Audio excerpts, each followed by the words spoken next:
Herb. Herb is a plant.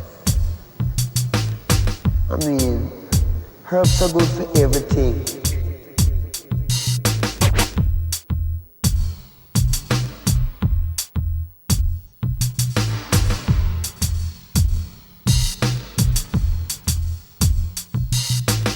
Herb.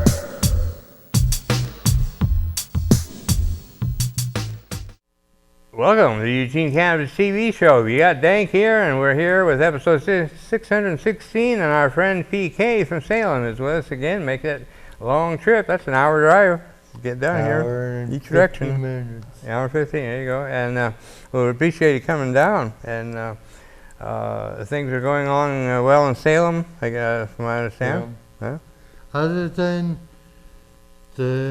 how the state government is hurting the patients and the medical patients, growers are dropping their patients because the patients can't afford the feeds. There's no reason for us to pay a protection fee to have our medicine and a quality of life. Well, and it's already despicable how much money the government's making off of sick people, medical marijuana patients, and yet they're treated so badly, and they get no justice, and it's just expenses that go on and on and on. And the interesting thing is that Measure 91 is passed, and we got the medical, then Measure 191 passed, and it's supposed to be the black market's going to be gone because it's going to be legal. Well, the black market is thriving, by the way, here and in Colorado, and patients are hurting and they're getting worse, like Washington. Washington didn't even have medical anymore, and that's where we're headed. It's a real shame. Yeah.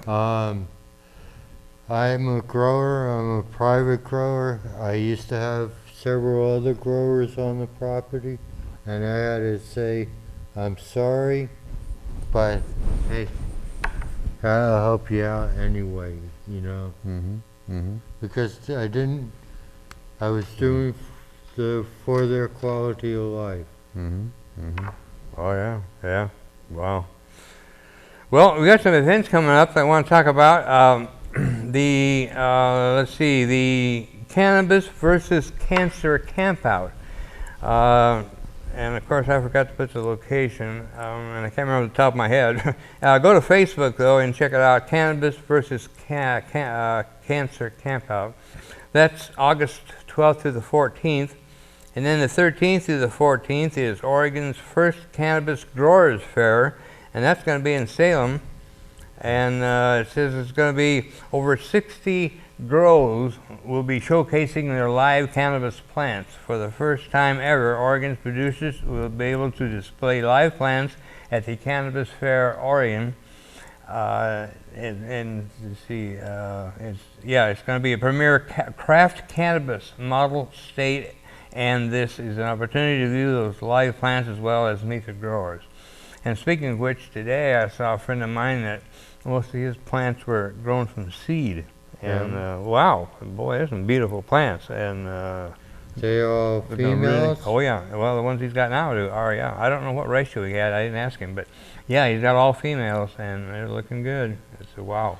Well, like in my garden, I came across a morphodite and a male plant, the same strain, cotton candy I think it was.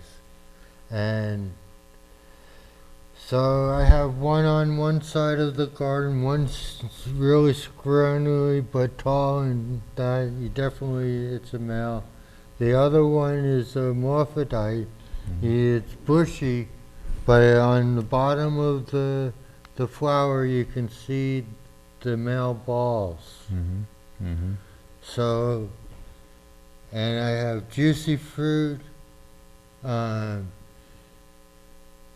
Ultimate Prime in the garden. Those are the strains. So hopefully I'll be taking the pollen and brushing that on to a flower. Or if everything goes really haywire, I'll get the whole garden seeded, and then I'll have something to grow. Interesting. Yeah, and people are doing this all over, experimenting, learning, and networking. It's really important to network, to learn from each other. That's what I used to like about the Oregon Green Free meetings.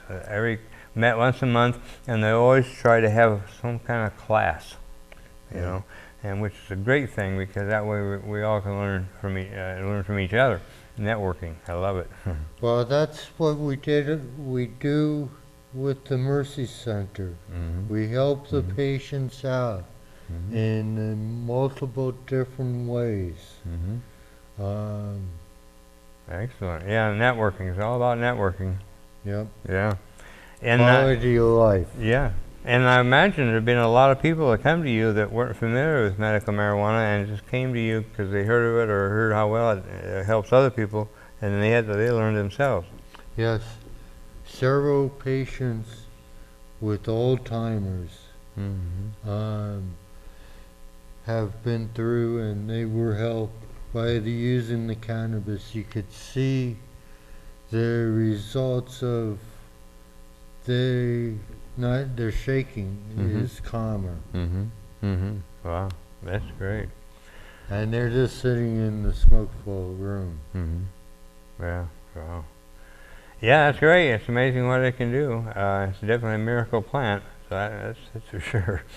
Yeah, another thing I wanted to talk about, this is a highlight. By the way, I'm wearing my Hempfest shirt, and this is upcoming weekend is the Hempfest weekend. However, we're still going through the court system and appealing the denial of the use of the park that we've used for the last 6 years. So we're having the unofficial Emerald Empire Hempfest protest party. It's a protest against the denial of the use of Memorial Jacobs Park. We've had that for 6 summers. In the last 3 or so, we've noticed what we call a subtle hostilities. Things just I don't know, they just weren't like they used to be. And so anyway, this year, or last year rather, they said that, I quote, I allowed pot smoking in the event, and their evidence was extremely weak.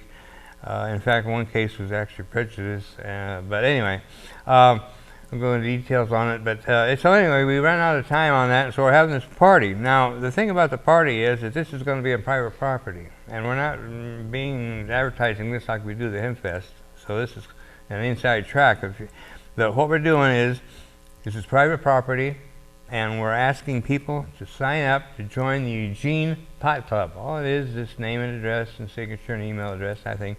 Nope, it's absolutely free, and then you get to come into the event. That's it. And that way it makes things a whole lot simpler to have an event, and mainly we want to network with people, not only about the issues about Hempfest and what we're trying to do, but also, like Peke and I are talking about, it's just about people getting together and talk about growing and all, and we're asking dispensaries to come, and they can't sell anything, of course, but they can put up a booth or something, and they can put up hand out business cards. One dispensary said, yeah, we could hand out T-shirts, you know, so yeah, that kind of thing. It's just again, networking. So, and that's going to be Saturday, July 16th. That's at 11 a.m. until 8 p.m. and it's at 3825 River Road. Now that's north of River Road, just as you get out at the 7-Eleven. If you know where the 7-Eleven is, in the north end of River Road, and that's where we're right next door. And so, and you go to Facebook and Facebook and just type in Eugene Pot Club. What Eugene Pot Club is going to be, or working into it, and what it's going to be I'll think of the word in a minute. Of course, it just escaped me. But anyway, we're promoting pot, and it's a culture that we should be proud of, not trying to hide. Yes. There's no reason for us to be in the closet anymore. That's why and that's another thing I like to talk about. No tax on pot. Yes. I say that we've been taxed since 1937 when cannabis was made illegal, and we've been taxed by incarceration, by losing our families, by fines, forfeitures, theft, that's another word for that. No. And so we've been paying it ever since 1937, so it's time for that to end. So I say no tax on pot. Well, like I wrote this testimony with the help of Bradley Shipman, and he's from the Green Business Law. Written testimony of Peke. I'm executive producer of Mercy TV. To start off with a quote with Henry Roland, and say to you today, grow up, it's just a plant. I'm a registered ID card holder of the Oregon Marijuana Program. I've been in a motorcycle accident. Back in '77, I was in a coma for 3 weeks. I had testicle cancer where I lost my testicles. But one testicle was crushed in the motorcycle accident. Well, that's my story. I wrote this testimony about the fees that they're asking. There's no reason we should be paying a protection fee to have our medicine, to grow our medicine, and to get our medicine from a person who's growing for us. Right. Because I don't have the land or the space to grow, or the, hey, I'm in a wheelchair, I'm bedridden. I'm on the last weeks of my life. I wanted the quality of life. The pharmaceutical drugs aren't doing that. I'm taking drugs for other pharmaceutical drugs to react to counter reactions. Luckily, that's not true for myself, but I know with other people. Oh yeah, that's true. So, Bradley found in the Section 20 of the Oregon Constitution guarantee equal privileges and immunity to the citizens of Oregon. That's us who live here. And provide equal and privileges and immunities of citizens.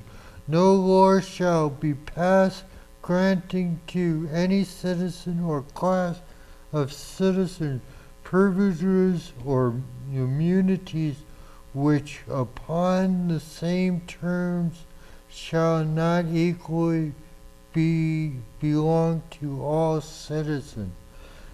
Hey, they screwed it up back in '98 with Measure 67. They didn't follow our constitutional rights. They've been taxing us for protection since back then. We should get a rebate. They're going against the Constitution of the state. Oh, yeah, I know. There's so many. They haven't done well with the program in general, and it's the patients who are not the main focus. So yeah, they really are. So we're going to take a short break here, and we'll be back with the second half. The third half, which you don't want to miss, but a little joke there, but from another show from the Click, Clack, and Tappet Brothers. Anyway, PBS, we're going to be right back, so stick around, and DanK and Peke will be here.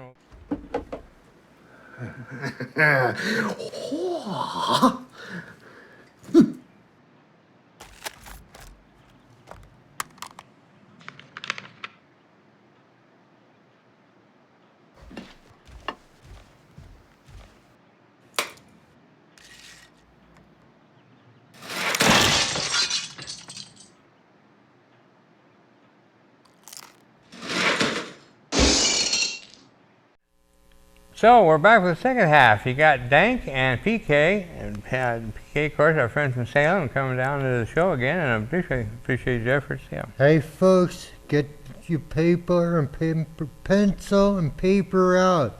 We have a live phone-in show Friday nights.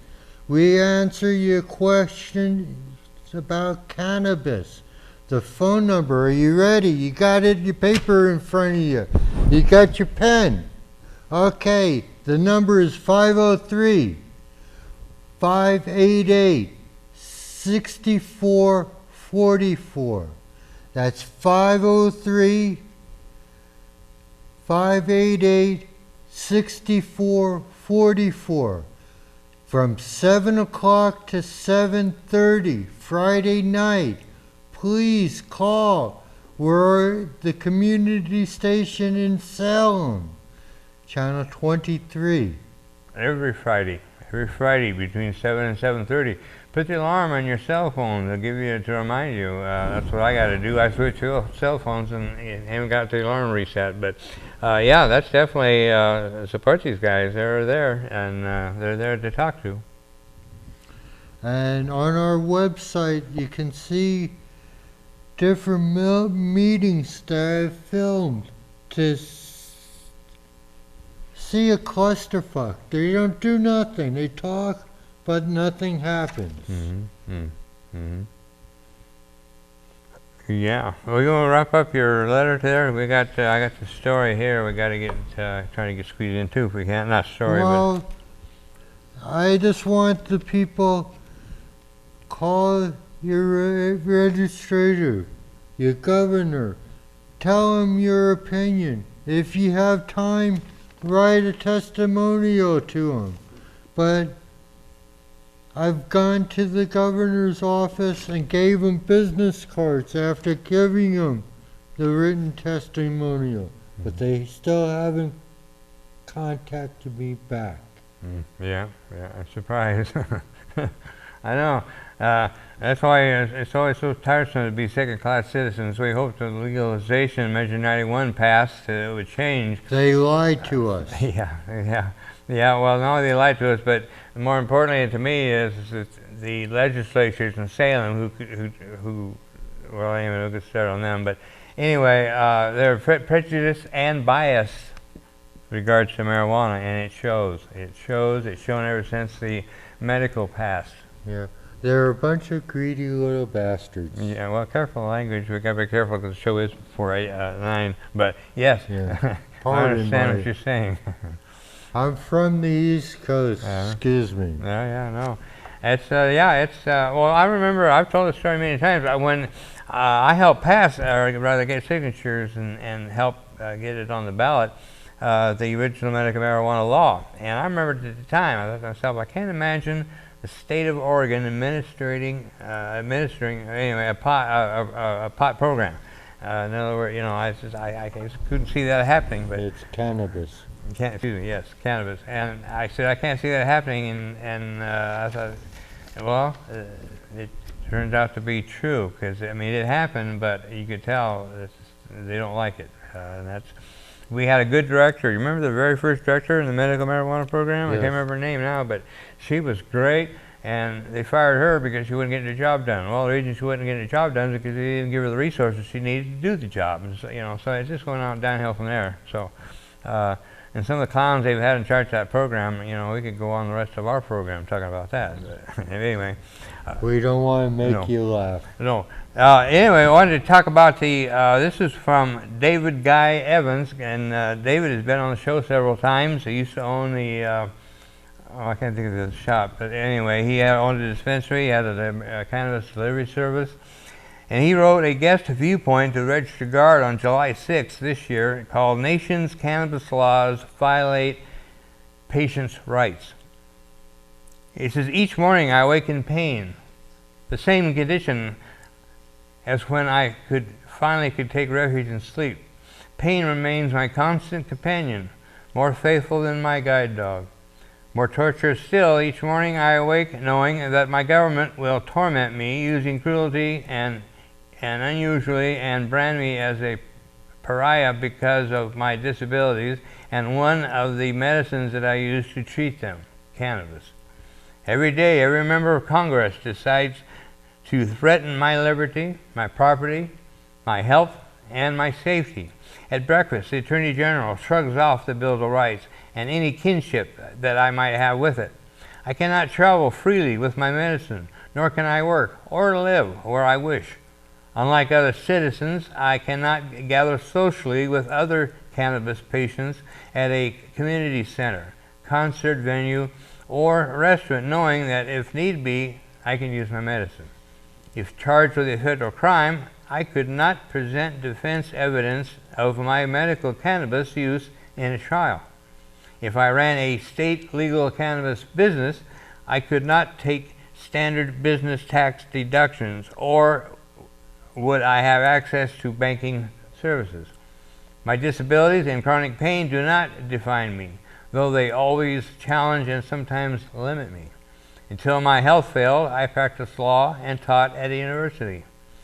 After unpleasant trial and error with pharmaceutical drugs, I discovered cannabis as an effective treatment for pain and nausea stemming from chronic migraines, trigeminal neuralgia, arthritis, degenerative disc disease, sciatica, and a skull fracture.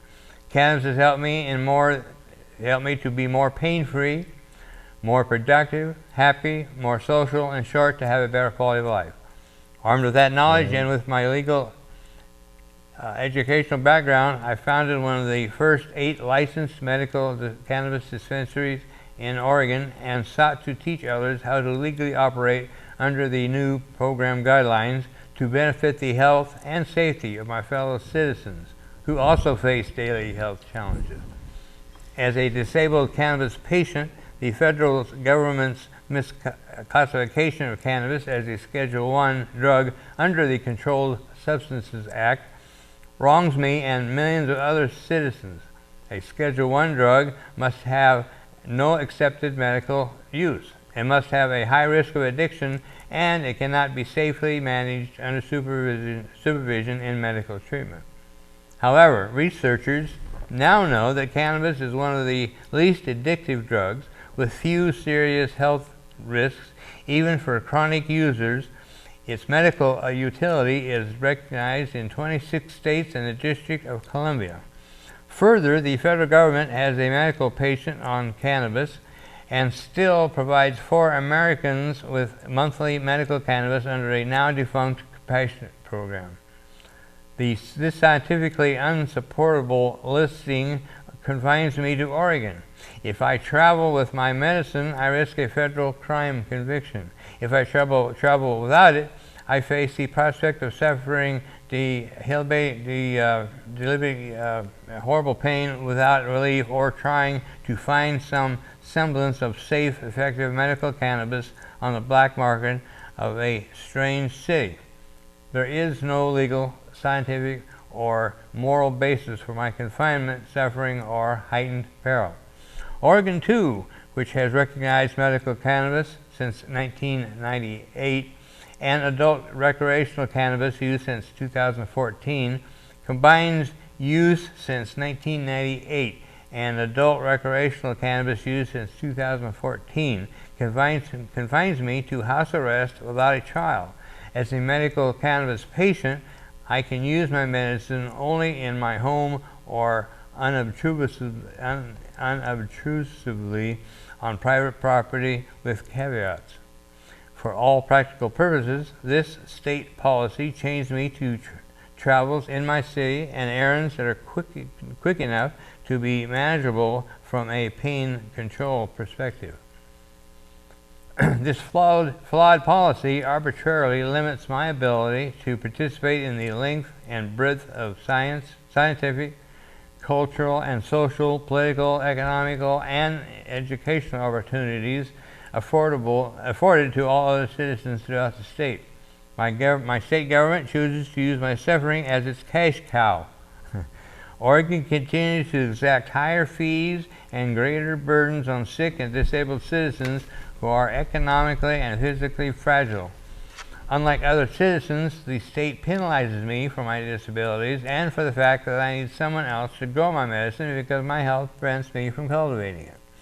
Some medical cannabis patients pay $600 a year just to gain access to their medicine. For those whose disabilities leave them without an income or other resources, the state's arbitrary burden is too great, too cruel.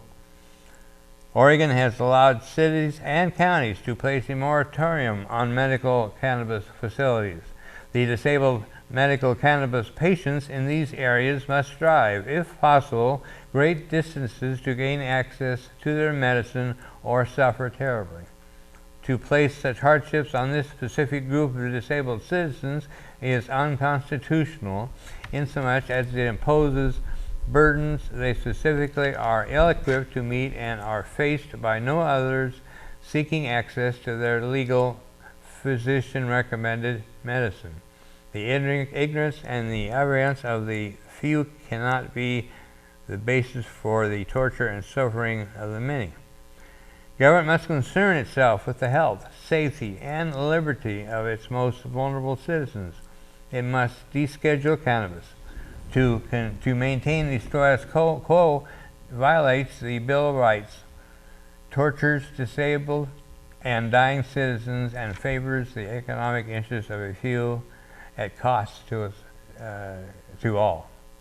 And that was written by David Guy Evans. He's a lawyer and a cannabis industry consultant. He's founder and the former owner of Eugene City Medicinal and Alpha Cannabis Testing Services. So anyway, that was David, and that was a great letter from David. Yeah, it's almost similar to my testimonial. Yeah. Hey, this Friday, give us a call at 7 to 7:30.